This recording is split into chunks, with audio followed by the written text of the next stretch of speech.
In this video, we're going to set up your Engine Yard Kontainers account. You can get started by browsing to engineyard.com. In the upper right-hand corner, click on Start a Free Trial, and that'll take you to the sign-up page.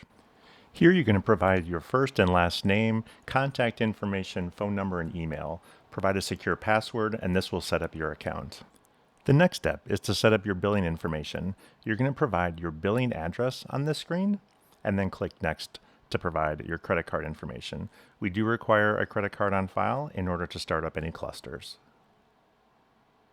If the VAT number is not applicable for you, just put NA, fill in the rest of your information, and click Sign Up. At that point, you will see a message that your account is being provisioned. There is a video that you can use to see the details of how to get quickly started deploying applications, and the button on the bottom lets you go ahead and access your Engine Yard account. Let's go ahead and do that now. You can use the email and password that you just created during sign up to log in. At this point, you'll go into the Engine Yard dashboard. We don't have any clusters yet. Our account's brand new, but we're able to create one.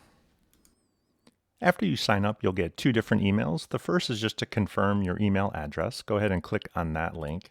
And then you'll also get a welcome email with a link to where you can log in and an invitation to deploy your first application. There's one other thing that you want to do. Scroll up to the top to the command prompt icon. Click on that. It takes you to the support page where you can download and install the CLI. We have instructions for all of the supported platforms. This is quite easy. I happen to be on a Mac, so what you can do is you can copy this curl command, and we'll simply run this in a shell window. This will download and install the CLI. You can add that to your path and do --help to see what commands are available. So that's it. It's quick and easy to get started with Engine Yard Kontainers. Check out our next video on how to deploy applications so you can quickly get started.